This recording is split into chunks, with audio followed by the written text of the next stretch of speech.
On December 26, 1996, at exactly 5:52 a.m., a frantic 911 call shattered the quiet morning in Boulder, Colorado. A mother's voice screamed that her 6-year-old daughter was missing. The panic in her voice was unmistakable. The terror was real. But this wasn't just any missing child case, because 8 hours later, the little girl's body would be found in the basement of her own home. And what happened in those 8 hours, and the hours before, would become one of the most controversial, most debated, most analyzed investigations in American history. This is the story of JonBenét Ramsey, a case that has haunted investigators, divided experts, captivated the world, and destroyed a family's reputation for nearly 3 decades. What really happened on that Christmas night in Boulder? The answer is far more complex, far more disturbing, and far more elusive than anyone could have imagined. The Ramsey family seemed to have it all. They were living the American dream in one of Colorado's most beautiful and affluent communities. JonBenét Ramsey was a highly successful businessman, the president and CEO of Access Graphics, a computer services company that had recently achieved over $1 billion in revenue. He was a man who had built his success through intelligence, hard work, and business acumen. He was respected in the Boulder community. He was a father. He was a husband. He had everything a person could want.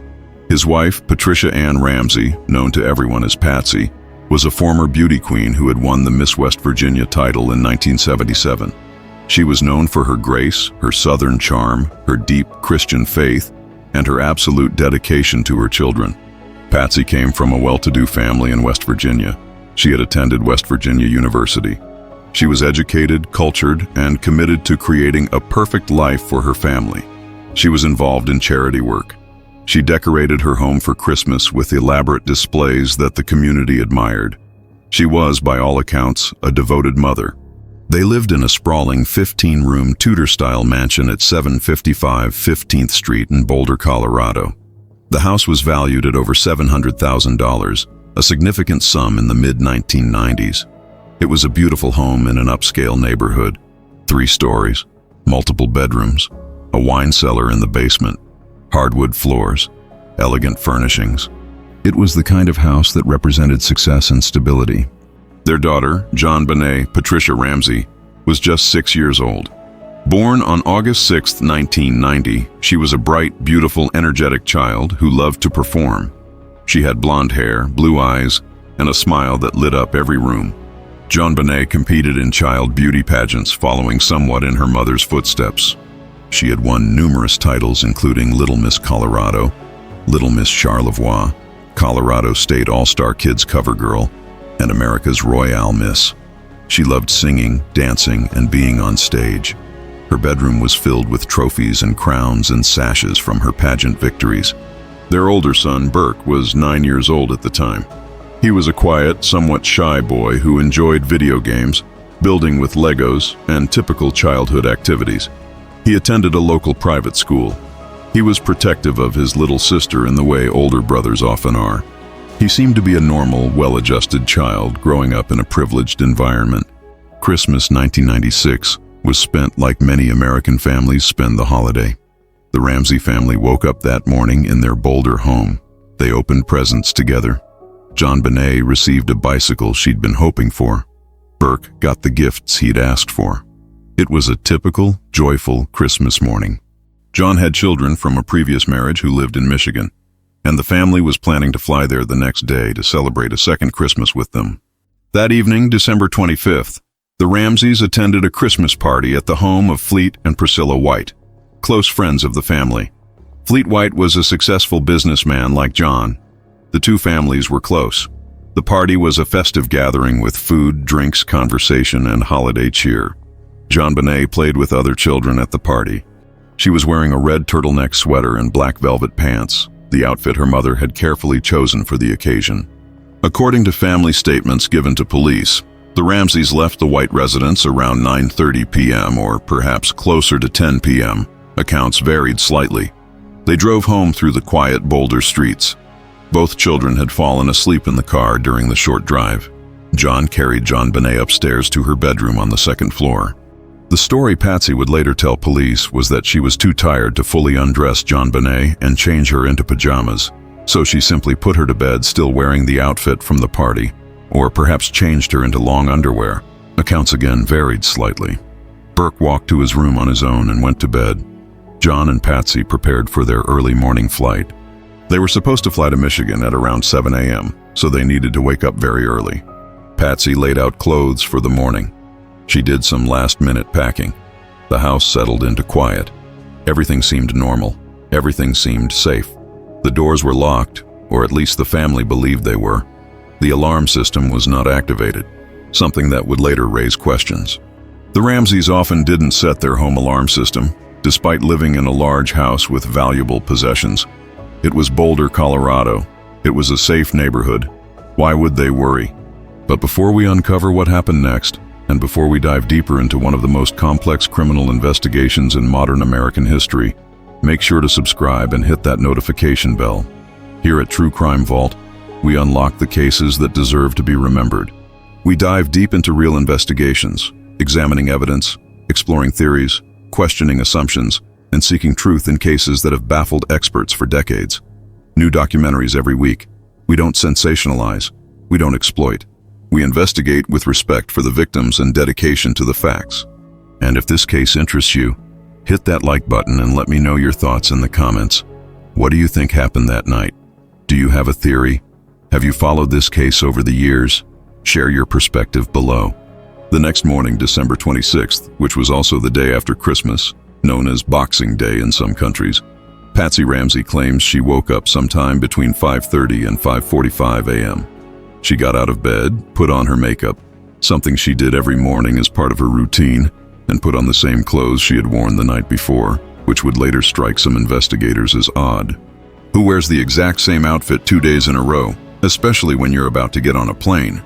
But Patsy explained that she was simply grabbing whatever was convenient because they were in a rush. She walked out of the master bedroom on the 3rd floor and began descending the spiral staircase that led down to the main level of the house. As she reached the bottom steps, she discovered something that would change everything. 3 pages of white paper lay on the wooden stairs. She picked them up. They were lined notebook pages, and written on them in black felt-tip pen was a ransom note. Patsy began to read, and what she read sent waves of terror through her body. The opening words were chilling and direct.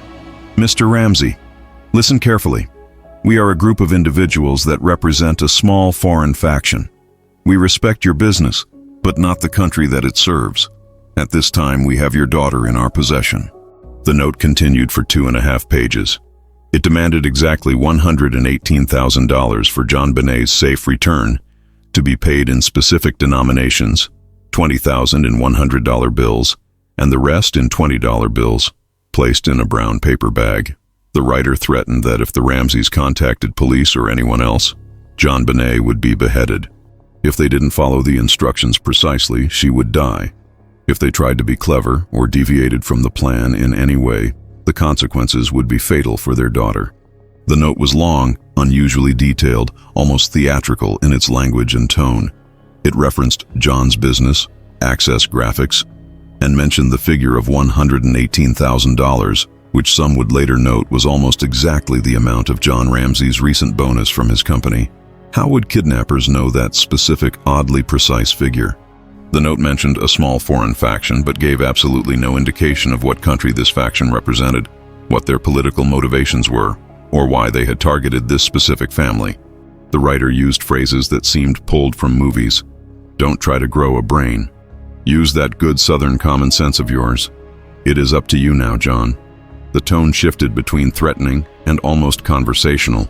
It was signed with Victory SBTC, a mysterious acronym that has never been definitively explained. Subic Bay Training Center, Saved by the Cross? Some other meaning entirely. Nobody knows. Patsy screamed. The sound that came from her throat was primal, the sound of a mother's worst nightmare becoming reality. She ran upstairs to JonBenét's bedroom, her heart pounding, hoping desperately that this was some kind of sick joke, that her daughter would be there sleeping peacefully. She burst through the door. The bed was empty. The sheets were pulled back. JonBenét was gone. Patsy then rushed to Burke's room, opened his door, and checked on him. He appeared to be sleeping in his bed. She didn't wake him, or at least she would later claim she didn't wake him. though this detail would become a point of significant controversy. She ran back downstairs where she found John. Together, they made the decision that would become one of the first controversial aspects of this case.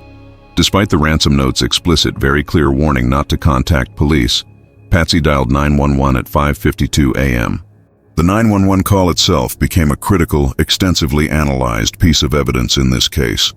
The recording captured 6 minutes of audio, and Patsy can be heard on the recording, frantic, nearly hysterical, her voice breaking.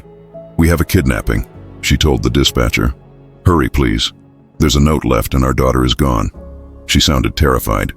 She sounded like a mother whose child had been taken. To many people who heard that call, it sounded genuine. To others, trained to listen for deception, certain aspects seemed off, though experts disagree on what those aspects were.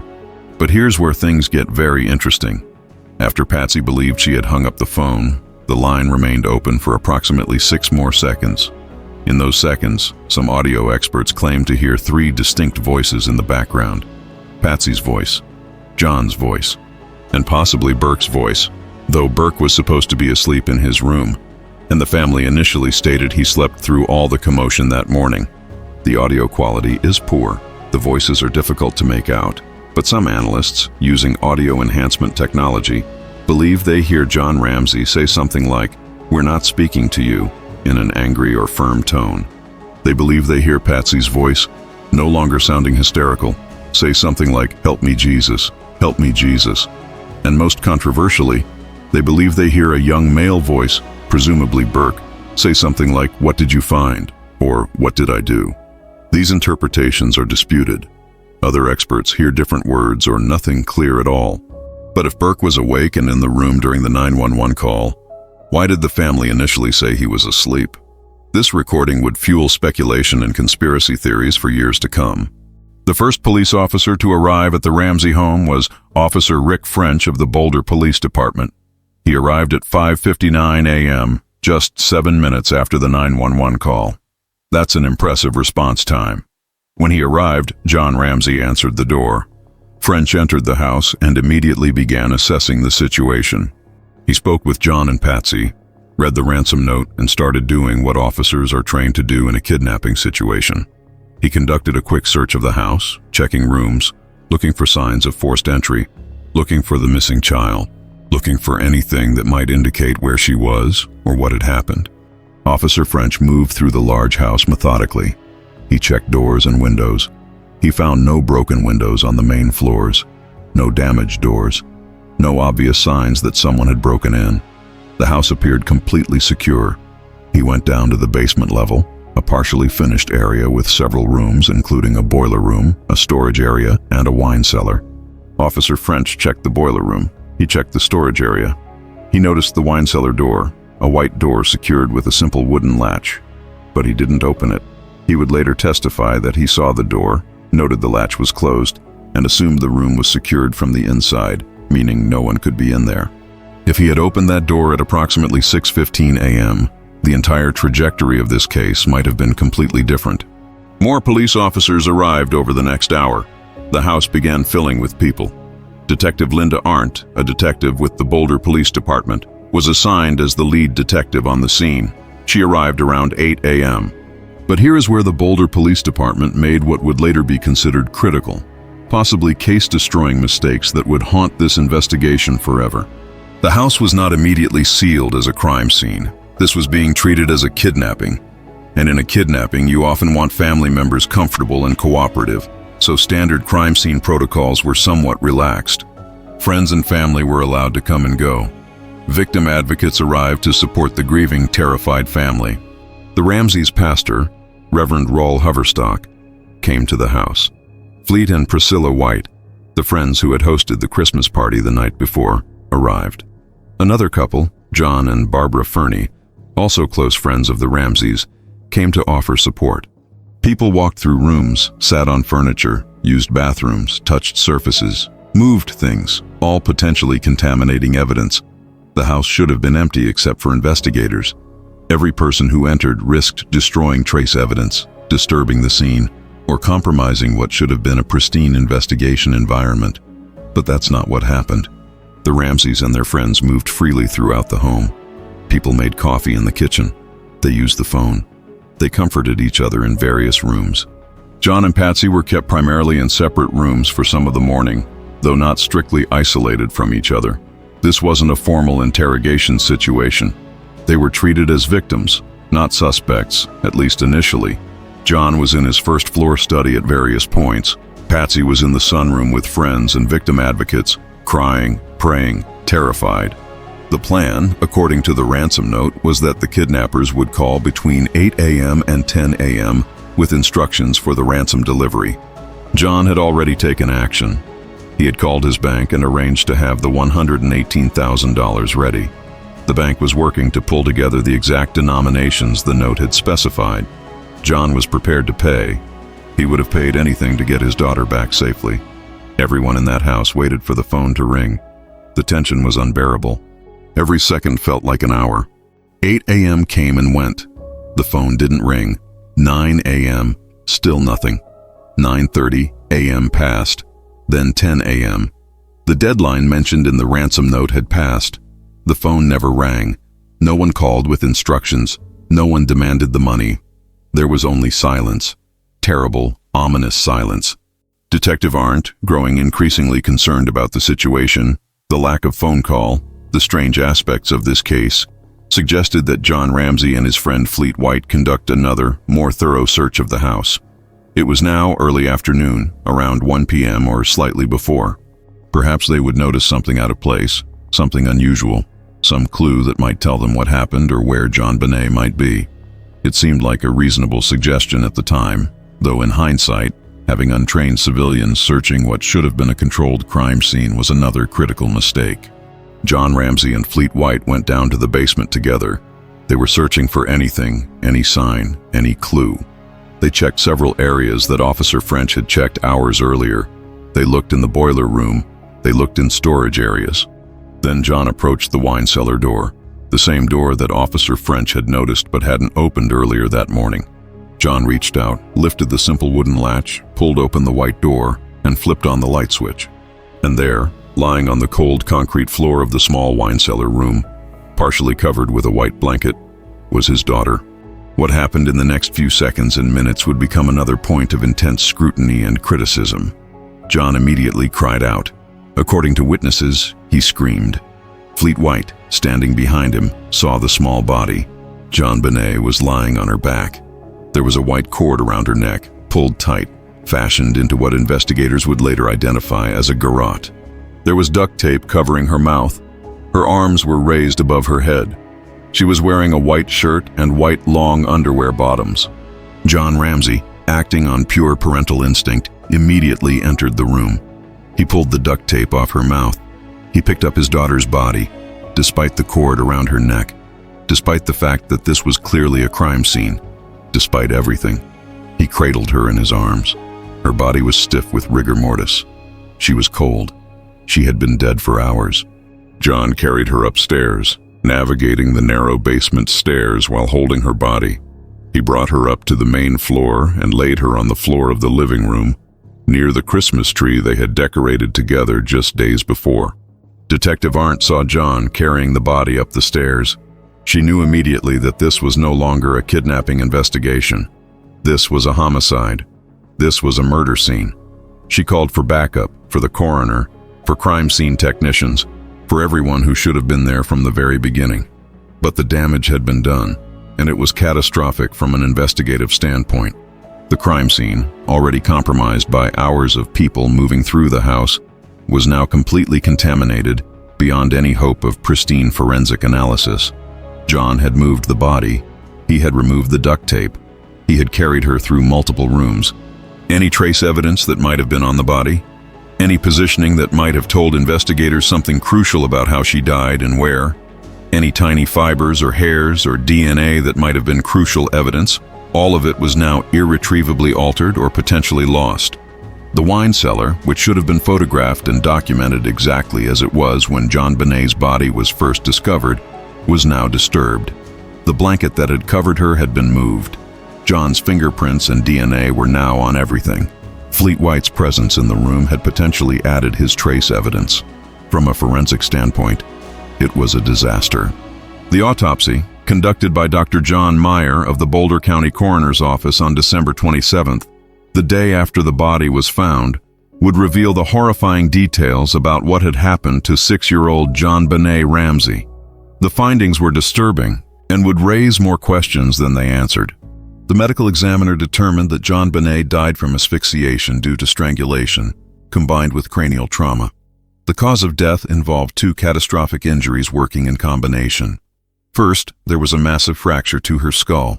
She had been struck on the right side of her head with tremendous force, creating an 8.5-inch linear fracture that extended from the back of her skull forward. The fracture was described as poorly defined and indicated a blow from a relatively smooth, hard object. This injury alone would very likely have been fatal.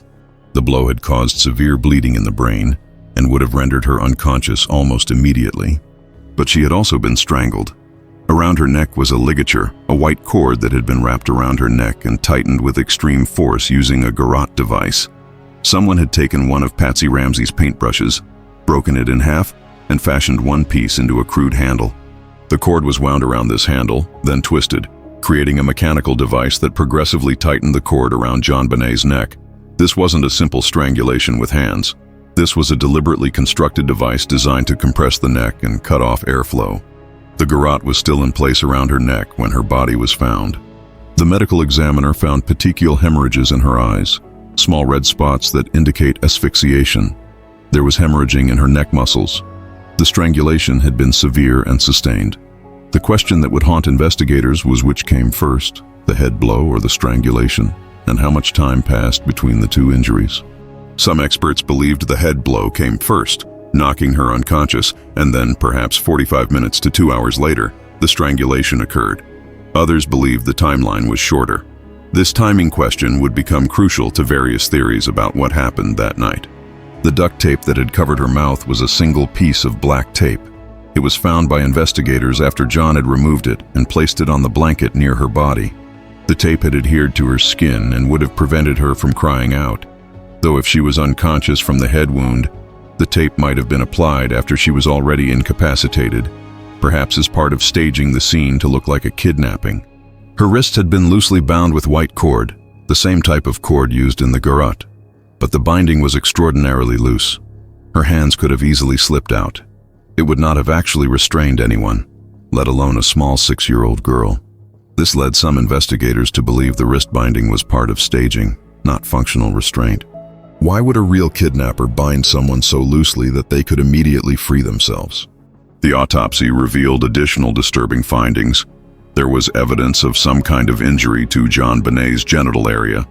The medical examiner noted what appeared to be chronic inflammation and some acute injury. This finding would be debated by medical experts for years. Some believe this indicated prior sexual abuse, possibly ongoing abuse before the night of her murder. Others argued it was normal childhood irritation, perhaps from bubble baths or infection, or even the very common issue of a young child not wiping properly after using the bathroom. The ambiguity of this finding meant both sides could claim the evidence supported their theory. There were also unusual marks on her body that some experts believed were consistent with a stun gun. 2 small marks on her back and face, separated by a specific distance, looked to some like the contact points from a stun device.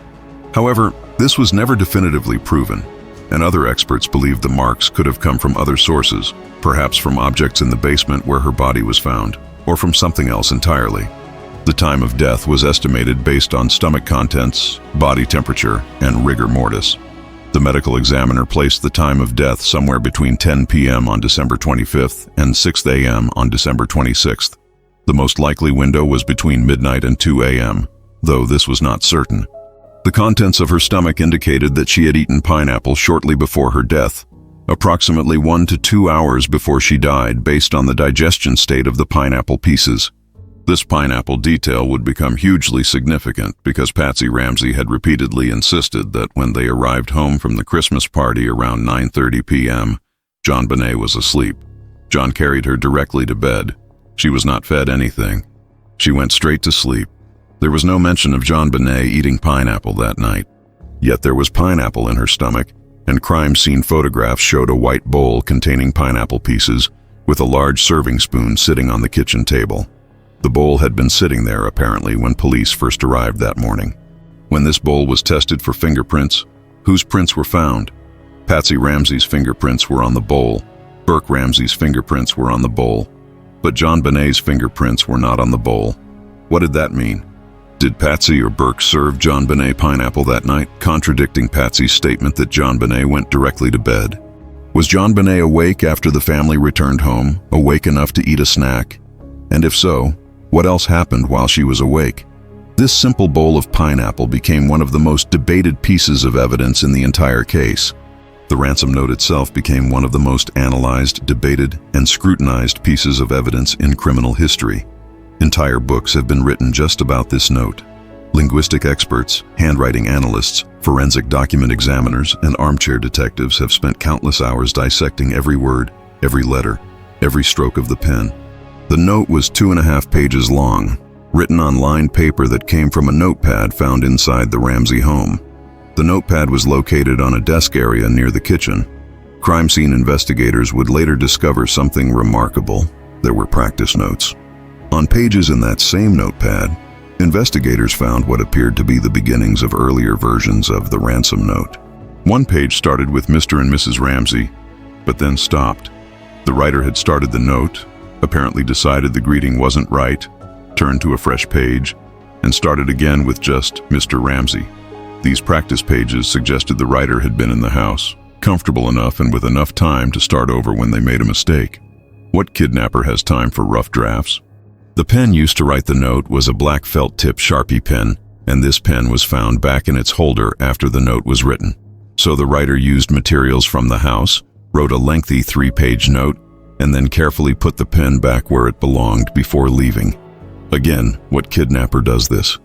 Someone in a hurry, someone terrified of being caught, would grab the nearest paper, scrawl a quick threat, and get out as fast as possible. They wouldn't take time to practice, rewrite, and tidy up after themselves. Handwriting experts were brought in to examine the note extensively and compare it to known handwriting samples from John Ramsey, Patsy Ramsey, and eventually many other people who had been in the house. John Ramsey was eliminated fairly quickly. His handwriting was distinctly different from the ransom note. But Patsy Ramsey was a different story. Multiple handwriting experts examined Patsy's known writing samples, comparing them to the ransom note. The results were frustratingly inconclusive. Some experts believed Patsy probably did not write the note. Some believed she could not be ruled out as the author. One expert hired by the Boulder Police Department concluded that there was a high probability Patsy wrote the note. Another expert hired by the Ramsey defense team concluded definitively that Patsy did not write it. The problem with handwriting analysis is that it's not an exact science, it's subjective. Different experts reach different conclusions looking at the same evidence. Certain letter formations in the ransom note did resemble Patsy's handwriting. The lowercase letter A formed in a particular way. Certain flourishes, the overall slant and spacing. But other aspects seemed deliberately disguised or different. Some experts believed the writer was intentionally trying to alter their natural handwriting, starting and stopping letters in unusual ways, changing the slant inconsistently, using a mix of cursive and print letters. Was this disguise? Or was it the natural handwriting of someone under stress? But the content of the note, the actual words and phrases used, was even stranger and more revealing than the handwriting. Most ransom notes in real kidnapping cases are brief, functional, to the point. We have your daughter. Give us money at this location. Don't call police. Short, simple. The goal is to communicate demands clearly and get out of the situation as quickly as possible. This note was different. It was long, rambling at times, almost conversational in places. It was filled with phrases that seemed pulled directly from movies. "Don't try to grow a brain" is nearly identical to a line from the movie Ransom, which had been released just a few months earlier in November 1996. "Use that good Southern common sense of yours" references Patsy's West Virginia roots, information an outsider might not know. The phrase "adequate size attaché" sounds like something from a spy thriller, hence is a formal word not commonly used in ransom notes. The note called John by his first name repeatedly. "Listen carefully, John. Use that good Southern common sense of yours, John. You will also be denied her remains for proper burial." That last phrase, "denied her remains for proper burial," is a particularly strange construction. It's formal, almost biblical in tone. It suggests someone with education, someone who reads, someone comfortable with complex sentence structures. Most criminals demanding ransom don't talk about proper burial and remains. The amount demanded, $118,000, has never been satisfactorily explained. That's not a round number. It's not a typical ransom amount. Why not $100,000? Why not $200,000? As it turned out, $118,000 was almost exactly the amount of John Ramsey's most recent bonus from Access Graphics. This was not public information. It was not something widely known. John had received his bonus information in a document he brought home from work. How would an outside kidnapper know that specific figure? It suggested someone with inside knowledge of the Ramsey family finances. The note mentioned a small foreign faction. Which faction? Which country? What were their grievances? The note said, "We respect your business, but not the country that it serves." What does that mean? Access Graphics was an American computer services company. It wasn't involved in controversial international operations. It wasn't a defense contractor. It was a relatively benign business. Why would any foreign faction target them? The note was signed Victory SBTC. Those initials have never been conclusively explained. Investigators looked into every possible meaning. Some thought it might stand for Saved by the Cross, perhaps a religious reference since Patsy was known to be devoutly Christian. Others suggested Subic Bay Training Center, a U.S. naval base in the Philippines, where John Ramsey had been stationed during his time in the Navy decades earlier. But why would kidnappers reference something from John's military service 25 years in the past? Other theories included various acronyms related to terrorism, foreign groups, or secret organizations, but none of them made sense in the context of this case. The SBTC remains a mystery. The note threatened to behead JonBenét if the family contacted police. "If we catch you talking to a stray dog, she dies." Yet JonBenét was found dead in the basement, killed by strangulation and head trauma, not beheading. If this was a real kidnapping that went wrong, why didn't the method of death match the threat in the note? If kidnappers wrote this note intending to take JonBenét out of the house, why was her body found in the basement? What stopped them from leaving with her? All of these questions, inconsistencies, and oddities led many investigators to suspect what's called staging in criminal investigations. Staging is when someone tries to make a crime scene look like something it's not. In this theory, something happened to JonBenét inside the house, something that wasn't supposed to happen. Perhaps an accident during a moment of anger. Perhaps something more sinister. Someone in the house panicked. They needed to create an alternate explanation for what happened. They created the ransom note to make it look like an outside intruder had kidnapped and killed the child. They staged elements of the scene in the basement. The wrist bindings that were too loose to be functional. Perhaps even the garrote itself. They called police, presenting themselves as victims of a terrible crime, hoping the note would point investigators away from the family and towards some mysterious foreign faction that didn't exist. But if that's what happened, who in the family would do such a thing? And why would they do it? The Boulder Police Department, facing intense pressure to solve this high-profile case, quickly focused their investigation on the people who had been in the house that night. The parents, John and Patsy Ramsey, became what police call under the umbrella of suspicion. Not officially named as suspects, but clearly being investigated more intensely than anyone else. The family hired attorneys almost immediately, within days of JonBenét's body being found. To some people, this looked suspicious. Innocent parents whose child has been murdered would cooperate fully with police, wouldn't they? They would do anything to help catch the killer. Why hire lawyers if you have nothing to hide? But to criminal defense attorneys and anyone familiar with how police investigations work, hiring a lawyer is simply a smart decision, guilty or innocent. Police are trained to find evidence of guilt. They're looking to close cases. If police have decided you're their primary suspect, anything you say, even innocent statements, can be twisted or misinterpreted. Memories become evidence. Innocent inconsistencies become proof of lies. The Ramseys refused to sit for formal police interviews for 4 months after JonBenét's death. When they finally did agree to interviews in April 1997, they set conditions. They would be interviewed separately, not together. They would limit the time of the interviews. They wanted questions submitted in advance so they could prepare. They wanted their attorneys present for everything. To investigators, this looked like the behavior of guilty people trying to control the narrative, trying to make sure their stories matched, trying to avoid saying something incriminating. To the Ramsey's defense team, this was simply protecting clients from an investigation that had already presumed their guilt from day one. The Boulder police had leaked information to the media. The press was camped outside their home. They were being tried in the court of public opinion. The police weren't looking for the real killer. They were trying to build a case against grieving parents. Public opinion was vicious and deeply divided. Some people looked at the evidence, the ransom note written in the house, the lack of forced entry, the family's behavior, their refusal to cooperate fully with police, and saw guilty parents who had accidentally or intentionally killed their daughter and covered it up. These people believed Patsy wrote the ransom note. They believed the staging was obvious. They believed the Ramseys were using their wealth and privilege to avoid justice.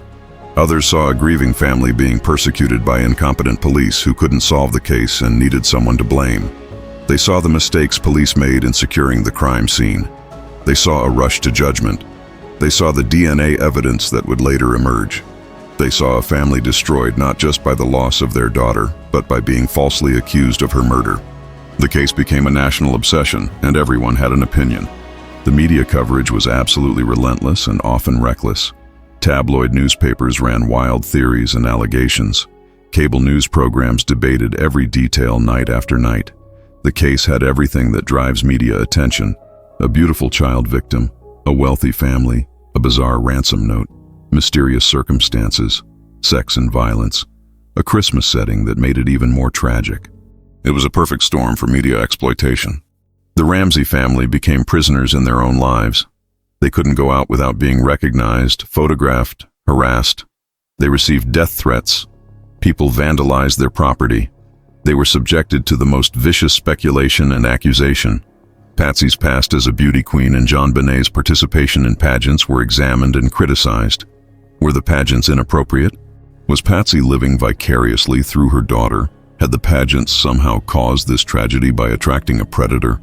The cultural conversation around child beauty pageants changed dramatically after this case.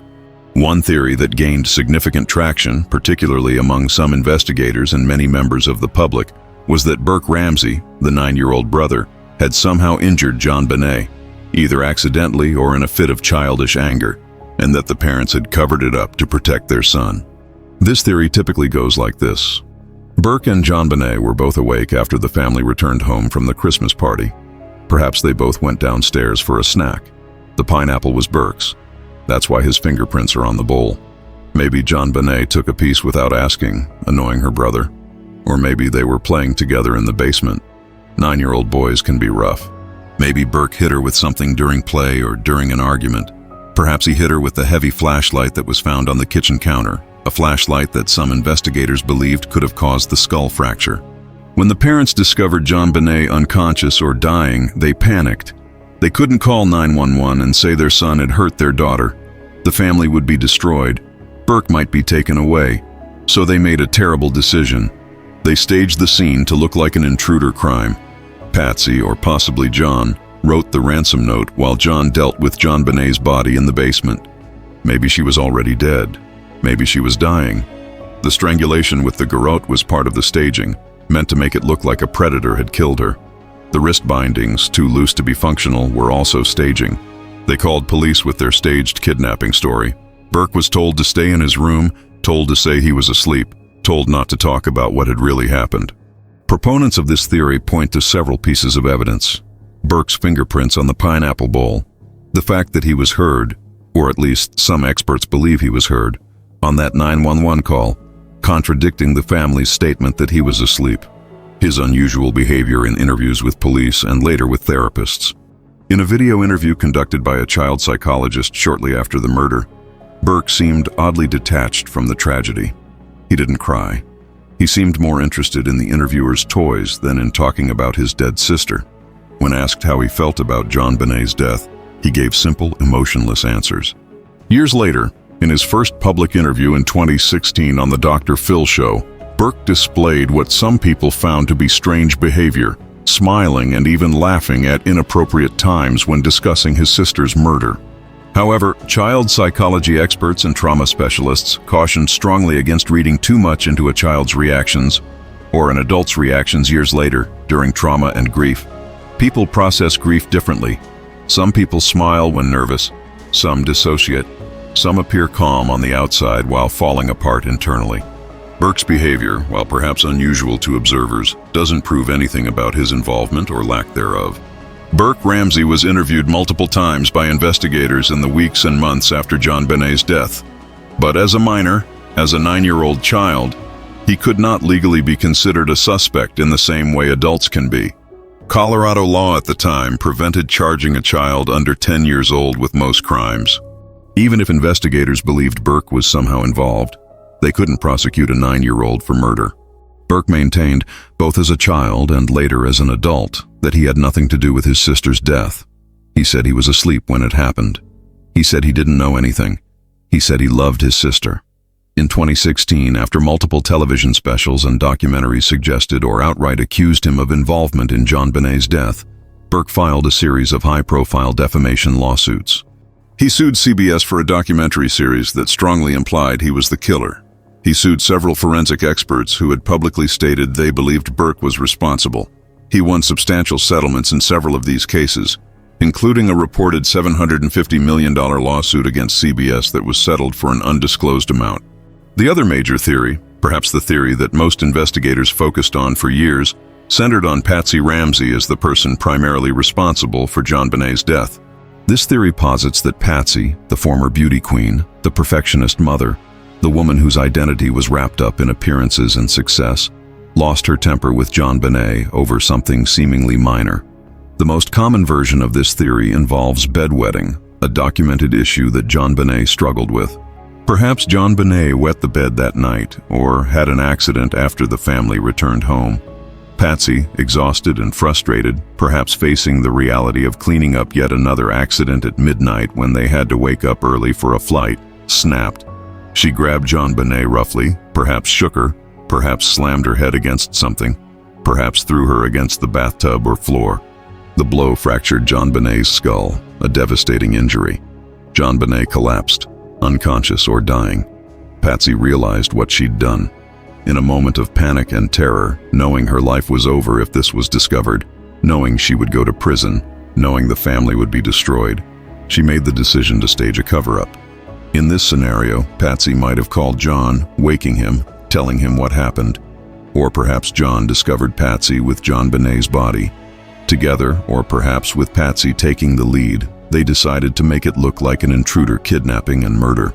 Patsy, the educated woman with an English degree who enjoyed reading mystery novels and watching crime shows, sat down and wrote the ransom note. That's why it was written on her notepad with her pen. That's why it contained phrases that seemed to match her speaking patterns and education level. That's why it referenced John's bonus, information she would know. That's why there were practice starts she was writing at home, where she felt comfortable taking her time to get it right. While Patsy wrote the note, John, according to this theory, took JonBenét's body to the basement. Perhaps JonBenét was already dead from the head injury. Perhaps she was dying, unconscious but still breathing. What happened next is the most disturbing part of this theory. Someone fashioned the garrote, broke Patsy's paintbrush, tied the cord, and strangled JonBenét. Was this to finish what the head injury had started? Was it to make absolutely sure she was dead? Or was it staging, creating an obviously sexual predator crime scene to point investigators away from the family? The loose wrist bindings were applied. The duct tape was placed over her mouth. She was covered with the white blanket and left in the wine cellar. The ransom note was placed on the stairs where Patsy would find it in the morning. The family went to bed, or at least pretended to go to bed. At 5:52 a.m., Patsy called 911 with her staged kidnapping story. The police arrived. The terrible day unfolded. And 8 hours later, John discovered the body in a place that should have been searched thoroughly much earlier. Proponents of the Patsy theory point to the handwriting analysis that couldn't rule her out. They point to fibers from her red jacket found on the duct tape and tangled in the garrote cord. They point to her wearing the same clothes 2 days in a row, suggesting she never actually went to bed that night. They point to her behavior, which some investigators found suspicious. Too hysterical at some moments, too calm at others. watching through her fingers as John searched the basement, as if she knew what he was about to find. They point to the fact that Patsy had been diagnosed with stage 4 ovarian cancer in 1993, 3 years before JonBenét's death. She had undergone brutal chemotherapy and surgery. She had been in remission since 1995, but that kind of health crisis changes a person. Was she on medications that affected her mood? Was she depressed? Was she dealing with trauma and stress that made her more prone to losing control? The problem with the Patsy theory, just like with the Burke theory, is the enormous leap it requires. The Ramseys had no history of abuse, no prior police calls to their home for domestic disturbances, no reports from teachers, doctors, friends, or neighbors of any concerning behavior toward the children. JonBenét had been examined by her pediatrician just 3 weeks before her death for a routine checkup. The doctor noted nothing suspicious, no signs of abuse, no concerning injuries. Medical records showed normal childhood visits for normal childhood issues. Friends and family universally described Patsy as a loving, devoted mother who adored her children. She was involved in their schools. She volunteered. She organized parties and activities. She documented their lives in photo albums and videos. Is it really plausible that this woman with no history of violence suddenly murdered her daughter in a rage and then constructed an elaborate criminal cover-up? Some people find that impossible to believe. Others point out that family violence often happens behind closed doors, hidden from outsiders, and that even seemingly perfect families can harbor terrible secrets. There was also a theory, less popular but still discussed, that focused on John Ramsey. Some people suspected John of sexually abusing JonBenét, pointing to the evidence of genital injury found during the autopsy. In this theory, John had been abusing his daughter for some time, perhaps months or even years. On the night of December 25th, something went wrong during an assault. Maybe JonBenét fought back. Maybe she threatened to tell. John, in a panic or rage, struck her head. When he realized she was dying or dead, he staged the kidnapping scene, perhaps with Patsy's help afterward, or perhaps without her knowledge initially. This theory has significant problems. There was no credible evidence of ongoing sexual abuse. JonBenét's pediatrician, who had examined her multiple times, never reported any signs of sexual abuse. Teachers at her school never noticed concerning behavior. Friends never noticed anything inappropriate. While it's true that abuse can be hidden, the level of secrecy required for this theory seems unlikely. Additionally, John Ramsey's older children from his previous marriage, daughters who were adults by 1996, spoke publicly about their father, describing him as loving and appropriate, never giving any indication of abuse or inappropriate behavior. But there was another possibility, a theory that gained less attention in the early years, but has become more prominent as DNA evidence has been reanalyzed. The intruder theory. Despite the lack of obvious signs of forced entry, despite the ransom note written in the house, despite all the evidence that seemed to point to family involvement, there were legitimate ways someone could have entered the Ramsey home that night without breaking down a door or smashing a window. The Ramseys, by their own admission, often left doors unlocked.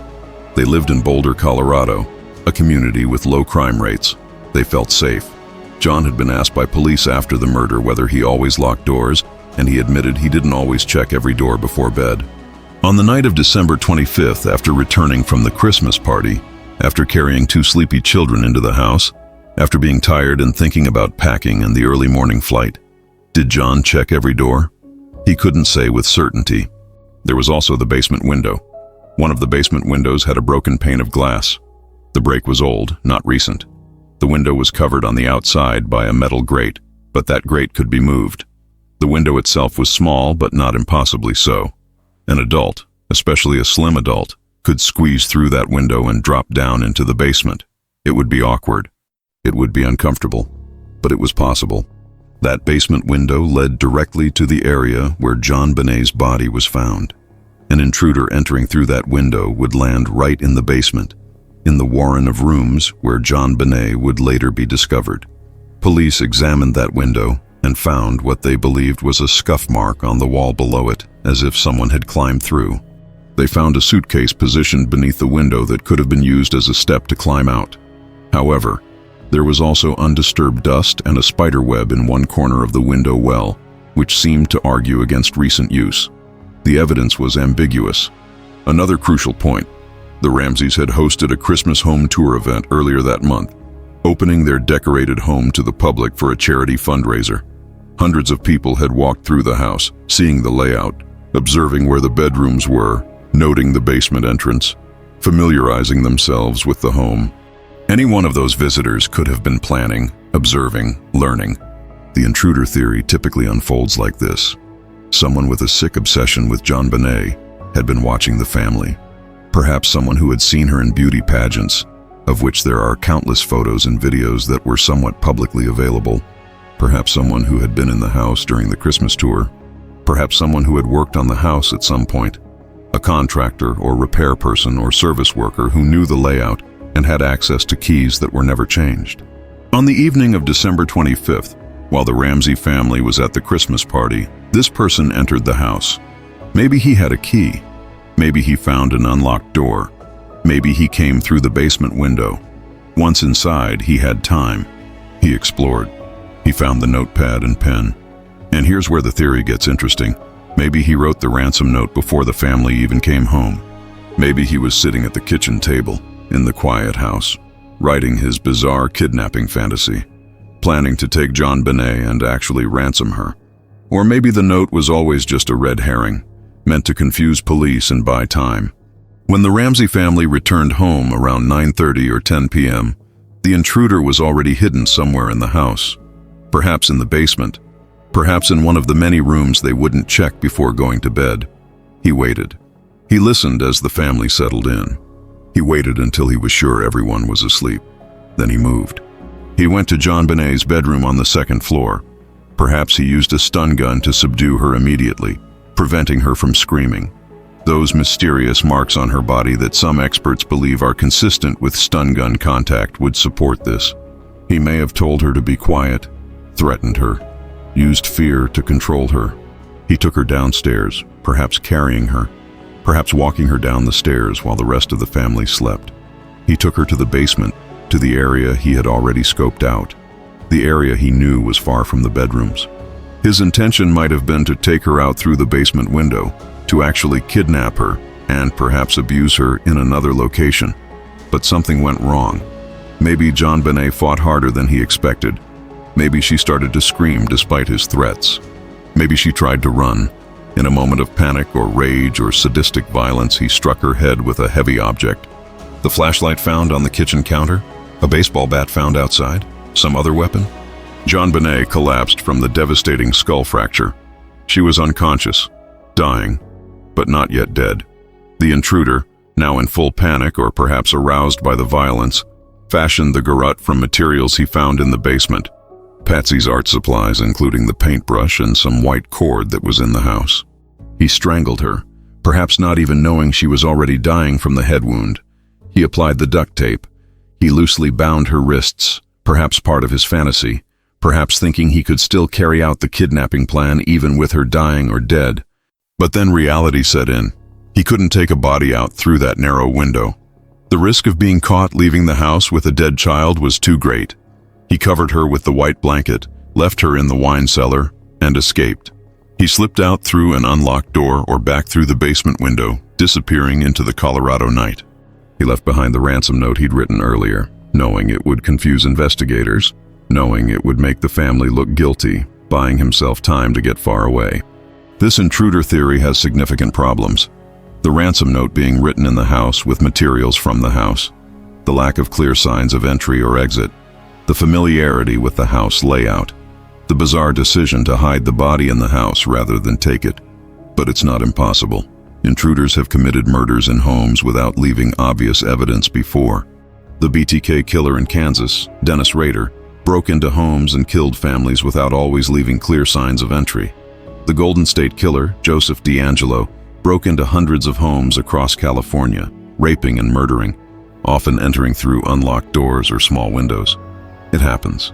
And then, years after JonBenét's death, evidence emerged that changed everything for many people. DNA evidence. In 2003, 7 years after the murder, forensic scientists, using advancing DNA technology, re-examined evidence from the case. They specifically looked at JonBenét's underwear. the underwear she was wearing when her body was found. Using new techniques, they were able to identify DNA that previous testing had missed or couldn't fully process. They found a DNA profile, male DNA. Not a lot, just a small sample, but enough to create a genetic profile. This DNA did not match anyone in the Ramsey family. It didn't match John. It didn't match Burke. It didn't match any of the friends who had been in the house that morning. It didn't match any of the police officers or investigators. When the DNA profile was entered into CODIS, the FBI's Combined DNA Index System, a national database containing DNA profiles from millions of convicted offenders, there was no match. Whoever this DNA belonged to was not in the system, meaning they had never been arrested for a serious crime, at least not in the United States. In 2008, using even more advanced DNA technology called touch DNA, forensic scientists re-examined other pieces of evidence. They tested the long johns, the white long underwear pants that JonBenét was wearing over her underwear. On the waistband of those long johns, they found more male DNA, and it matched. It was the same unknown male whose DNA was in the underwear. This was significant because it suggested this wasn't just random contamination. The same unknown male's DNA was in two separate locations on the victim's clothing. Based largely on this DNA evidence, Mary Lacey, the Boulder County District Attorney at the time, made an unprecedented and controversial move in July 2008. She issued a public letter formally apologizing to the Ramsey family. She stated that new DNA testing had shown there was genetic evidence of an intruder, that this evidence pointed away from the family as suspects, and that John, Patsy, and Burke Ramsey were officially cleared of suspicion in JonBenét's death. She acknowledged that the investigation had caused them years of unjust suffering, public persecution, and pain piled upon their grief. John Ramsey was alive to hear this exoneration. He had remarried and was trying to rebuild his life. The public apology meant something to him, though it could never undo the damage of 12 years under suspicion. But Patsy never knew. Patsy Ramsey had died of ovarian cancer on June 24, 2006, at the age of 49. Her cancer had returned with a vengeance in 2002, and she had battled it for 4 more years before succumbing. She died still under the shadow of public suspicion, still believing many people thought she had murdered her daughter, still without justice for JonBenét. The cruel irony that she died 2 years before being officially cleared haunts those who knew her. Burke Ramsey was also cleared in that 2008 statement. He was 21 years old by then, trying to live a normal life, but forever marked by this case. However, the DNA exoneration was not universally accepted. Not everyone agreed that this DNA proved an intruder killed JonBenét. The controversy centers on something called touch DNA, or trace DNA, and the question of how DNA gets transferred and what it actually proves. Some investigators and forensic experts argued that the DNA found on JonBenét's clothing could have been deposited innocently and have nothing to do with her murder. The underwear she was wearing when she died was brand new. It had just been removed from a package, never washed before JonBenét put it on. The package contained multiple pairs of underwear, all manufactured in a factory somewhere, handled by workers, packaged by other workers, shipped in trucks and boxes with other items, stocked on store shelves where other people touched the packages. At every step of that manufacturing and distribution process, DNA could be transferred. The amount of DNA found was extremely small, what forensic scientists call a low copy number sample. This type of DNA analysis is controversial because with such small amounts of genetic material, the risk of contamination or misinterpretation increases. A single skin cell, a single drop of sweat, a microscopic amount of saliva, these can leave enough DNA to create a profile. But does that DNA mean that person committed murder? Or does it just mean that at some point, somehow, their DNA ended up on that piece of clothing? Think about your own clothes. If forensic scientists tested your shirt right now for DNA, they would likely find DNA from multiple people. You, obviously, but also probably your family members who hug you, maybe a friend who brushed against you, maybe someone who stood close to you in an elevator or on a bus. DNA transfers very easily through casual contact. So, the presence of unknown male DNA on JonBenét's underwear, while potentially significant, doesn't definitively prove that person killed her. It might just mean that person worked in the factory where the underwear was made. The DNA on the long johns is perhaps more significant because it matched the underwear DNA, suggesting the same person touched both items. But again, if both items of clothing were manufactured by the same company, perhaps packaged together or in the same facility, they could have traced DNA from the same factory worker. This debate continues to this day. Some experts believe the DNA evidence is the key that proves an intruder committed this crime, that it's only a matter of time until genetic genealogy or a database hit identifies that person, solving the case. Other experts believe the DNA is a red herring, an irrelevant artifact of modern forensic sensitivity, and that it led investigators away from what really happened inside that house on Christmas night. In the years since JonBenét's death, several individuals have emerged as potential suspects, persons of interest who were investigated, sometimes extensively, though none have been charged with her murder. The most infamous was John Mark Carr, a former elementary school teacher with a disturbing history. In August 2006, Carr contacted authorities and confessed to killing JonBenét Ramsey. He was arrested in Thailand, where he was living at the time. Carr claimed he was in love with JonBenét, that he had been with her when she died, that her death was an accident. He provided details about the case that seemed to match the evidence. He said he drugged her, that he was with her, that things went wrong. The media went absolutely insane. This was it. The case was solved. A confession. A suspect in custody. International headlines screamed that JonBenét's killer had finally been caught. Carr was extradited from Thailand back to the United States. He was held in custody while investigators verified his story. But as they dug deeper, his story fell apart completely. When Carr's DNA was tested, it did not match the unknown male DNA found on JonBenét's clothing. Not even close. Investigators checked his alibi, his whereabouts on December 25th and 26th, 1996. He was not in Colorado. He was in Georgia with his family, a fact confirmed by multiple witnesses and records. He had fabricated the entire confession. Why would someone confess to a murder they didn't commit? Mental illness is the most likely explanation. Carr had a documented history of obsession with JonBenét's case. He had researched it extensively. He knew details from the massive media coverage. He wanted attention. He wanted to be part of the story. Or perhaps, on some deeply disturbed level, he fantasized about being the one who killed her.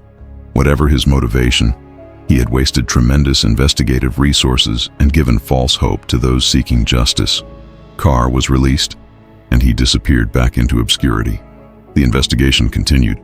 Another individual who attracted significant attention was Bill McReynolds, a retired journalism professor from the University of Colorado, who played Santa Claus at various events around Boulder. McReynolds had been hired to play Santa at a Ramsey Christmas party, which took place at the Ramsey home just a few days before JonBenét's murder. He had been inside the house. He had met JonBenét. He had interacted with the family. He had even given JonBenét a card that said something along the lines of, "You will receive a very special gift after Christmas," a card that in hindsight seemed ominous and disturbing. Investigators looked at McReynolds with interest. The coincidence of him being in the house just before the murder seemed significant. Then they discovered something even more bizarre. McReynolds' wife, Janet McReynolds, had written a play years earlier in 1974 about a young girl who was murdered in a basement. The play was called Hey Rube and involved a child beauty queen who is killed. The parallels were stunning and deeply unsettling. Had this couple somehow been involved in JonBenét's death, perhaps acting out a fantasy from the wife's play? But as investigators dug deeper, the McReynolds theory fell apart. Bill McReynolds cooperated fully with police. He voluntarily provided handwriting samples. He provided DNA samples. He submitted to extensive interviews. He had verifiable alibis for the night of December 25th and morning of December 26th. His DNA did not match the unknown male DNA from the crime scene. His handwriting did not match the ransom note. There was no evidence connecting him to the crime beyond the circumstantial coincidences of having been in the house and his wife's strange play from decades earlier. Bill McReynolds died in 2002 at the age of 72, never charged with any crime. His reputation damaged by suspicion, but his innocence apparent to those who investigated him thoroughly. There were others over the years who attracted investigative attention. A former housekeeper who had worked for the Ramseys and had a key to the house. various construction workers and contractors who had done repairs or renovations on the Ramsey home and knew the layout, registered sex offenders who lived in the Boulder area and couldn't account for their whereabouts on Christmas night, a journalist who seemed too interested in the case and too knowledgeable about details, friends of the family who had access and opportunity, but one by one, as they were investigated, DNA samples were taken, alibis were checked, and evidence was examined, they were eliminated, or there was simply insufficient evidence to proceed with charges. The Boulder Police Department has faced intense, withering criticism over their handling of this case from day one. The mistakes made in those first crucial hours and days, not immediately treating the scene as a potential homicide, not securing the house as a crime scene, allowing people to walk through and contaminate evidence, not properly separating witnesses and suspects, not conducting immediate formal interviews. These errors hampered the investigation from the very beginning and may have cost crucial evidence that could have solved the case. The department was also criticized for tunnel vision, focusing too early and too intensely on the family while potentially ignoring or downplaying evidence of an intruder. Critics say the police decided on day one that the parents were guilty and spent years trying to prove that theory rather than following the evidence wherever it led. Police defenders argue they were following standard investigative practice, that statistically, when a child is killed in their home, a family member is responsible in the vast majority of cases, so focusing on the family was logical and appropriate. Over the years, the Boulder police have brought in outside experts to review the case. They worked with FBI profilers. They consulted with the best forensic specialists in the country. They have followed thousands of tips. They have investigated hundreds of potential suspects, but the case remains officially unsolved. In 2013, the Boulder Police Department released a public statement acknowledging mistakes made in the early investigation and reaffirming their commitment to solving the case. They said the investigation remained open and active. They encouraged anyone with information to come forward. They said they continued to follow leads and retest evidence as new forensic technologies became available. One revelation that shocked many people came in 2013 when previously sealed grand jury documents were released after a lawsuit by a Boulder newspaper. The documents revealed that in 1999, 3 years after JonBenét's death, a grand jury had actually voted to indict John and Patsy Ramsey. A grand jury is a group of citizens who hear evidence presented by prosecutors and decide whether there is probable cause to charge someone with a crime. It's a lower standard of proof than trial. You don't need to prove guilt beyond a reasonable doubt, just that there's enough evidence to suggest a crime may have been committed by the person being investigated. In 1999, a Boulder County grand jury heard months of evidence in the Ramsey case. They heard from expert witnesses. They examined evidence. They heard testimony. And at the end of that process, they voted to indict both John and Patsy Ramsey. The indictment charged them with 2 counts each of child abuse resulting in death and accessory to a crime. The language was carefully worded. It didn't accuse them of actually killing JonBenét, but rather of either allowing her to be placed in a dangerous situation that led to her death, or of helping someone after the fact to cover up the crime. This wording left ambiguous who the grand jury believed actually killed JonBenét, whether it was John, Patsy, Burke, or someone else, but it suggested they believed the parents were involved in some way, either in the act or in the cover-up. However, and this is crucial, the district attorney at the time, Alex Hunter, refused to sign the indictment.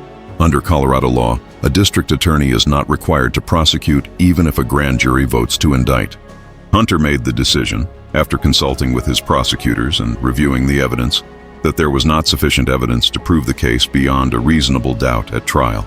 Charging someone is one thing, convicting them is another. If Hunter brought charges and lost at trial, double jeopardy would attach, meaning the Ramseys could never be charged again even if new evidence emerged. It was a calculated legal decision. Hunter's decision was controversial. Some people praised him for refusing to bring charges without sufficient evidence, for protecting the Ramseys from a prosecution that might not succeed. Others accused him of caving to pressure from the Ramsey defense team, who had hired some of the best criminal defense attorneys in the country. The existence of that grand jury indictment was kept secret for 13 years, until the documents were finally unsealed in 2013. When the public learned that a grand jury had actually voted to charge the Ramseys, it reignited all the old debates about guilt and innocence. For Burke Ramsey, the shadow of this case followed him throughout his entire childhood, adolescence, and into adulthood. Imagine growing up with the weight of your sister's unsolved murder, combined with public speculation that you might have killed her. Burke was only 9 years old when JonBenét died. He lost his sister, his family was destroyed, his parents were accused of murder, and as he got older, people began pointing fingers at him. Burke gave his first comprehensive public interview in September 2016, 20 years after his sister's death, speaking to Dr. Phil McGraw on national television. The interview was broadcast over 3 episodes and was watched by millions of people. Burke, then 29 years old, sat across from Dr. Phil and stated unequivocally that he did not kill his sister, that he had nothing to do with her death, and that he believed an intruder was responsible. He described the pain of growing up under suspicion, of having people look at him and wonder if he was a murderer, of seeing accusations on television and online, of having his entire life defined by this terrible tragedy. He talked about the morning of December 26th, how he was woken up by his parents and told something had happened to JonBenét. He said he didn't fully understand what was happening at the time. He was 9. He was confused and scared. Burke's demeanor in the interview was unusual. He smiled at times when discussing serious topics. He sometimes laughed nervously. He appeared uncomfortable and awkward. To some viewers, this made him seem suspicious or strange. Why would someone smile when talking about their murdered sister? But psychological experts who watched the interview cautioned against misinterpreting his behavior. Nervous smiling is a well-documented response to stress and discomfort. Some people's faces do things they don't intend when under pressure. Burke had also lived with Asperger's syndrome, a form of autism spectrum disorder that can affect social interaction and facial expressions. Judging someone's guilt or innocence based on how they look or act in an interview is dangerous and unreliable. After the Dr. Phil interview, Burke filed lawsuits against CBS television and several individuals involved in a CBS documentary series called The Case of JonBenét Ramsey, which had aired in 2016 and strongly implied that Burke was responsible for his sister's death. The series featured a team of investigators and experts who re-examined the case and concluded that Burke had likely struck JonBenét with a flashlight, causing her death, and that the parents had covered it up. Burke's lawsuit claimed defamation, arguing that these accusations were false and had damaged his reputation and caused him severe emotional distress. The lawsuit against CBS was initially for $750 million in damages, later reduced but still substantial. In 2019, the case was settled out of court for an undisclosed amount, though it was reported to be significant. Burke also settled lawsuits with forensic pathologist Werner Spitz, who had appeared on the CBS show and publicly stated he believed Burke killed his sister, and with several other individuals who had made similar accusations. These settlements, while not proving Burke's innocence in a legal sense, showed that media organizations and experts were willing to pay substantial amounts rather than defend their accusations in court, suggesting they recognized the weakness of their positions. The investigation into JonBenét's death revealed uncomfortable truths about child beauty pageants and how society views and sexualizes young children. Images and videos of JonBenét in full makeup, with styled hair, wearing costumes that mimicked adult evening gowns or swimsuits, performing choreographed routines on stage, made many people deeply uncomfortable. She was 6 years old but looked older in these pageants. She was dressed up and presented in ways that seemed to blur the line between child and adult. Critics argued that these pageants were exploitative, that they put children at risk by making them targets for predators, that they stole childhood innocence and replaced it with emphasis on appearance and performance. After JonBenét's death, the national conversation around child beauty pageants changed dramatically. Many pageants were canceled. Some states considered banning them for young children. Parents who had been involved in pageants began questioning whether it was appropriate. Patsy always defended the pageants. She said JonBenét loved performing, loved the costumes and the attention, loved singing and dancing on stage. She said it was no different than children participating in sports or music recitals or any other activity where they perform in front of audiences. She said the people who saw something sexual or inappropriate in a child wearing a pretty dress and lipstick were the ones with the problem, not the children or parents. This debate has never been fully resolved, and JonBenét's case continues to be referenced whenever discussions of child pageants arise. John Ramsey remarried in 2011 to Jeanne Rousseau, a fashion designer. He has tried to build a new life, though the shadow of JonBenét's murder has never left him. He has written books about his experience, including The Other Side of Suffering and The Death of Innocence, co-written with Patsy before her death. He has appeared on numerous television programs over the years.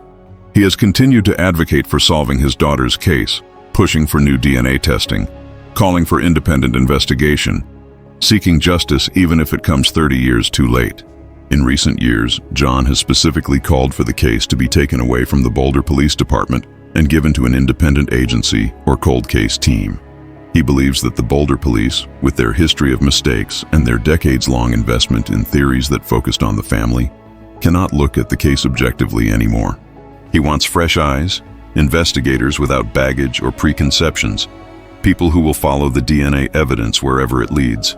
He wants all evidence retested using the latest genetic genealogy techniques, the same methods that caught the Golden State Killer and have solved dozens of other cold cases in recent years. Genetic genealogy is a revolutionary forensic technique that has emerged in the past decade. It works by taking an unknown DNA sample from a crime scene and uploading it to public ancestry databases like GEDmatch or Family Tree DNA. These databases contain DNA profiles from millions of people who have voluntarily submitted their DNA to learn about their ancestry and find relatives. When the crime scene DNA is uploaded, the system searches for matches, people who share significant amounts of DNA with the unknown profile. Usually the crime scene DNA doesn't match anyone exactly, but it often matches distant relatives, maybe third cousins or fourth cousins. Forensic genealogists then use those matches to build family trees, working backward through generations to identify common ancestors, then forward through those family lines to find individuals who would fit the profile of the suspect based on age, location, and other factors.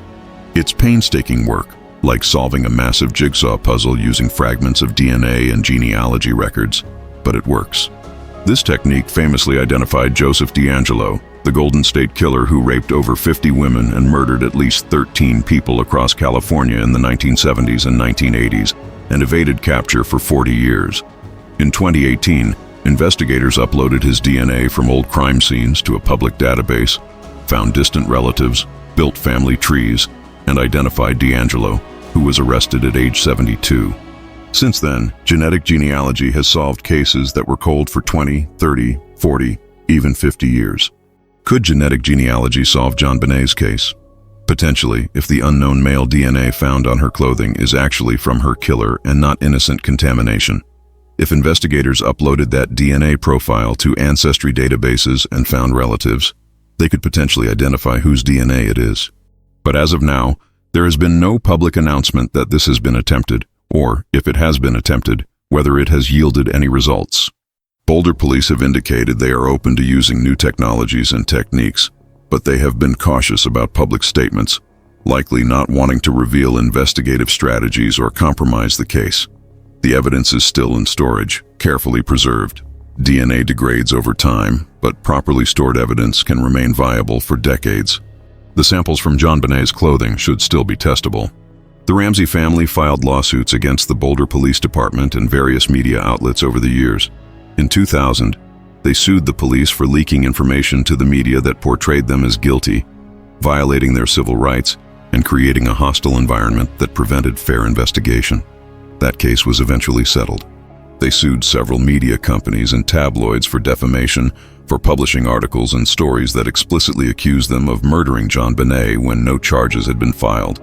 Some of these cases were won, others were settled, and still others were dismissed. The legal battles were almost as exhausting and traumatic as the criminal investigation itself. Every lawsuit meant reliving the tragedy. Every deposition meant answering questions about the worst night of their lives. Every media appearance meant facing a public that was split between those who believed in their innocence and those who were convinced of their guilt. The Ramseys estimated they spent millions of dollars on legal fees over the years, defending themselves in both criminal investigation and civil litigation. JonBenet would be 34 years old now if she had lived. She would have graduated high school in 2008. Maybe she would have gone to college. Maybe she would have pursued performing arts, given her love of singing and dancing. Maybe she would have become a teacher, or a doctor, or a mother herself. Maybe she would have done something completely unexpected. We will never know. Instead, she remains forever 6 years old, frozen in time, a little girl in a Christmas dress, her life cut brutally short. Her case became a cautionary tale about so many things, about how police investigations can go wrong from the very first moments, about how media coverage can become a feeding frenzy that destroys lives and distorts truth, about how public opinion can convict people without evidence, about how difficult it is to prove innocence once you've been accused, about how a single case can obsess an entire nation, about how justice can be delayed or denied not through malice but through mistakes and missed opportunities. The truth about what happened to JonBenét Ramsey is known by at least one person. If an intruder killed her, that person knows. If a family member killed her, that person knows. If multiple people were involved, they know. The truth exists somewhere, locked in someone's memory, hidden in someone's conscience, waiting to be revealed. Evidence exists. The ransom note sits in an evidence locker. The garrote cord, the duct tape, the clothing JonBenét wore, the rope that bound her wrists, the flashlight from the kitchen counter, the pineapple bowl, the blanket that covered her body, all of it preserved, all of it potentially holding the answer. Somewhere in that evidence is the truth. The question is whether that truth will ever be properly extracted, whether the right questions will be asked, whether technology will advance enough to reveal what has remained hidden, whether someone will come forward with information that breaks the case wide open.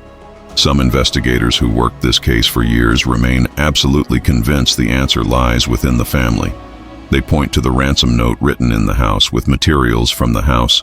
They point to the lack of any clear evidence of forced entry. They point to the behavior of the parents in the aftermath, the lawyering up, the refusal to immediately cooperate with police, the controlled interviews months later. They point to the staging of the scene, the wrist bindings too loose to be functional, the note too long and theatrical to be real, the body hidden in the house rather than taken. They believe that if the evidence had been handled properly from the very beginning, if the crime scene had been secured immediately, if formal interviews had been conducted within hours rather than months, the case would have been solved in the first 48 hours. They believe someone in that house knows exactly what happened, and they believe that truth has been protected by lawyers and money and the passage of time. Other investigators, including many independent forensic experts who have reviewed the case, believe the DNA evidence is the smoking gun that proves an intruder theory. They argue that unknown male DNA found in 2 separate locations on the victim's clothing cannot be simply dismissed as innocent contamination. They point out that the DNA profile is consistent between the 2 samples, suggesting it came from the same person who had contact with JonBenét at the time of or shortly before her death. They believe this DNA came from the killer, and they believe that when that person is finally identified, whether through genetic genealogy or through a database hit or through a tip from someone who knew him, the mystery will be solved. They point to other cases where intruders have killed in homes without leaving obvious signs of entry, where evidence was misread or overlooked, where the truth wasn't what it initially seemed. There is a third possibility that some experts have suggested over the years, though it's less discussed and more speculative: a combination theory. What if there was an intruder who attacked and killed JonBenét, but the family discovered what happened and, in a misguided panic, staged aspects of the scene or wrote the ransom note to try to protect themselves from suspicion? What if the truth is neither pure intruder nor pure family guilt, but some complicated hybrid where multiple actions by multiple people created the confusing evidence we see? These theories attempt to reconcile the most troubling pieces of evidence on both sides, but they also raise even more questions and require assumptions that stretch credibility. The grand jury that heard evidence in 1999 spent months examining every aspect of this case. They heard from dozens of witnesses. They reviewed thousands of pages of documents. They looked at photographs. They heard expert testimony. And they voted to indict both John and Patsy Ramsey on charges of child abuse resulting in death and accessory to a crime. The fact that the district attorney refused to sign that indictment doesn't change what the grand jury believed. It shows that at least those 18 Boulder County citizens, after hearing all the evidence, believed there was probable cause to think the Ramseys were involved in some way in their daughter's death or in covering up that death. But probable cause is not proof beyond a reasonable doubt, and the existence of that indictment, while troubling, doesn't prove guilt any more than the DNA evidence proves innocence. It's one more piece of a massive, complex puzzle that has never fit together properly. For Burke Ramsey, the weight of this case followed him through his entire childhood and into adulthood. He changed schools multiple times, seeking anonymity. He kept a low profile, avoiding media, trying to live a normal life despite the extraordinary circumstances. He attended Purdue University, studying computer technology. He worked in IT. He tried to be normal, but normal was impossible when your sister's murder is one of the most famous unsolved cases in American history, and people suspect you of killing her. The public interviews Burke did in 2016, both with Dr. Phil and in the lawsuit depositions that followed, show a man still carrying enormous pain and anger about what happened to his family.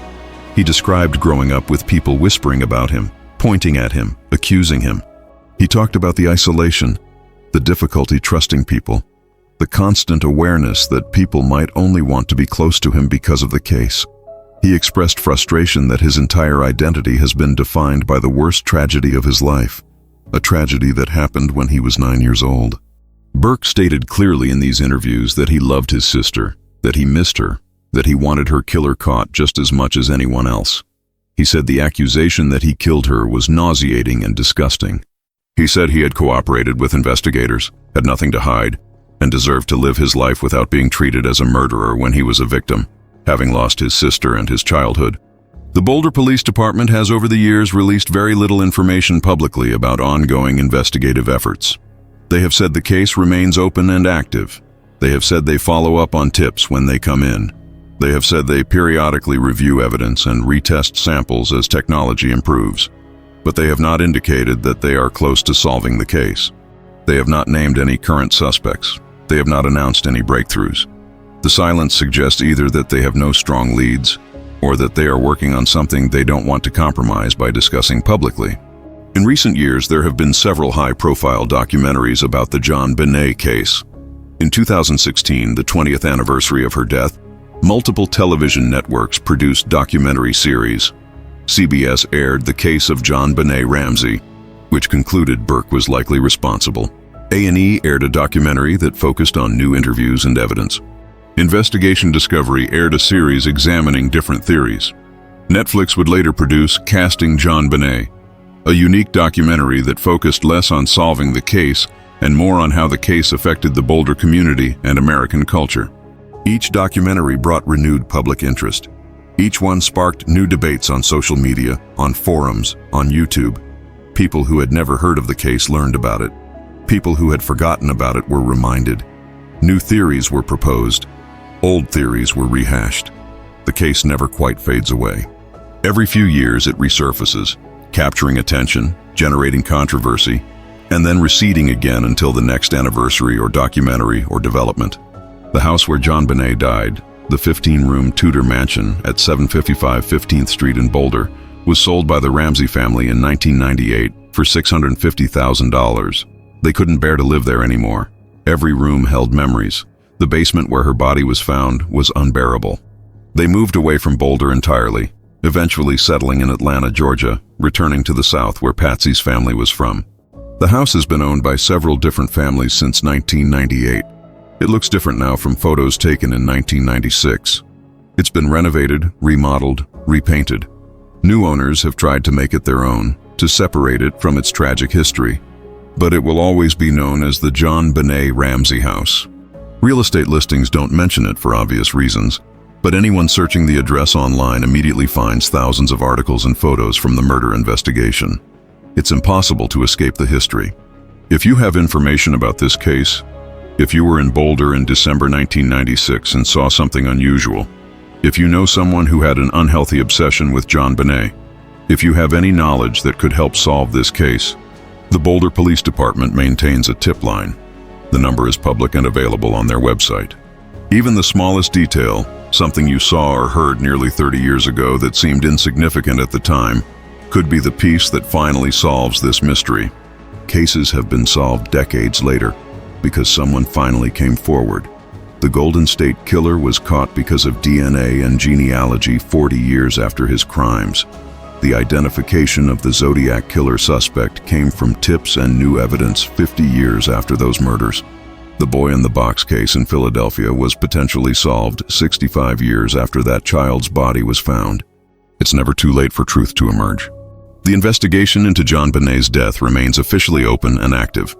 Every few years there's a news story about a potential new lead, about DNA being retested, about investigators reviewing evidence with fresh eyes. Hope flickers briefly.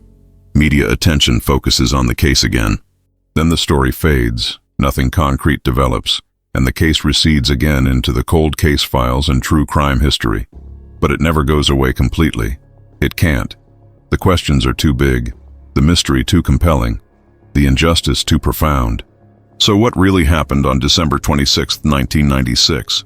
Who killed 6-year-old JonBenét Ramsey? Was it someone she knew and trusted? Someone who lived in that house? Someone whose hands had held her and put her to bed at night? Or was it a stranger who invaded her home with evil intentions, who watched and waited and struck when the opportunity presented itself? The evidence points in multiple directions simultaneously. The ransom note suggests family involvement, yet the DNA suggests an intruder. The lack of forced entry suggests inside knowledge, yet the brutality suggests a predator. The staging suggests cover-up, yet the genuine grief of the family suggests innocence. The theories multiply and contradict each other. The truth remains elusive, hidden somewhere in the space between what we know and what we can prove. Today, nearly 3 decades after her death, JonBenét Ramsey is remembered not just as a victim, not just as a little girl who lost her life too soon, but as a symbol of all the children whose cases remain unsolved, whose killers walk free, whose families never get justice. A symbol of how investigations can fail, not through malice, but through mistakes. A symbol of how media and public opinion can overwhelm truth. A symbol of how a single tragedy can captivate and divide a nation. Her face on posters and magazine covers and documentaries serves as a reminder that behind every true crime story is a real person, a real family, a real tragedy that extends far beyond our fascination with mysteries and murders. JonBenét was a real little girl with hopes and dreams and a future that was stolen from her. She deserves to be remembered as more than just a case file, more than just a source of speculation and debate. If this investigation has intrigued you, if you want to learn more about cases like this that deserve to be remembered, make sure to subscribe to True Crime Vault for more in-depth documentaries into the cases that have shaped how we think about crime and justice. Hit that like button and drop a comment with your theory about what really happened that Christmas night in Boulder. Do you believe the family was involved in some way? Do you think an intruder committed this crime and has never been caught? What evidence do you find most compelling? What questions do you still have? And remember, these aren't just stories designed to entertain us. These are real people, real lives, real mysteries that continue to haunt everyone who encounters them. JonBenét Patricia Ramsey was a 6-year-old girl with dreams and a future. She loved to sing. She loved to dance. She loved her family. She was excited about Christmas. She had her whole life ahead of her. She deserved to grow up. She deserved to become whoever she was meant to be. She deserved justice. She still deserves justice. Maybe one day, through advanced DNA technology, through genetic genealogy, through a tip from someone who finally decides to speak, through a breakthrough in forensic analysis, through persistence and dedication and refusal to give up, that justice will finally come. Until then, her case remains one of the most disturbing, most debated, most tragic unsolved mysteries in American history. The truth is out there. Someone knows what happened in that house on Christmas night 1996. Someone knows who killed JonBenét Ramsey. Someone knows why. Someone knows how. The question that haunts everyone who has ever looked at this case, who has ever tried to understand what happened, who has ever sought truth in the maze of evidence and theories and possibilities, is whether that someone will ever tell. Whether justice will come in the form of DNA identification, or a deathbed confession, or new evidence discovered, or simply time finally revealing what has been hidden for so long. For John Ramsey, now in his 80s, time is running out to see his daughter's case solved. For Burke Ramsey, living his life under a shadow he never asked for, the hope of resolution must seem both desperately wanted and impossibly distant. For all the investigators who worked this case, who dedicated years of their careers to finding answers, the unsolved status must be a source of frustration and regret. For all of us who followed this case, who were horrified by what happened, who want to believe that truth and justice eventually prevail, the continuing mystery is a reminder that sometimes, despite our best efforts, despite our technology and our expertise and our determination, the truth remains just out of reach. But we don't give up. We don't stop seeking. We don't let these cases fade into complete obscurity. We remember JonBenét. We remember what happened to her. We remember that her killer has never been brought to justice. We keep her case alive in the hope that someday, somehow, the truth will finally emerge. That's what True Crime Vault is about. Unlocking the cases that deserve to be remembered. Keeping these stories alive. Seeking truth even when it's elusive. Thank you for watching this investigation into one of America's most haunting unsolved mysteries. JonBenét Ramsey's story is not over. The search for truth continues. Justice may be delayed, but if enough people refuse to forget, if enough people keep asking questions, if enough people demand answers, justice may still come. Subscribe to be part of that search for truth. These cases deserve to be remembered.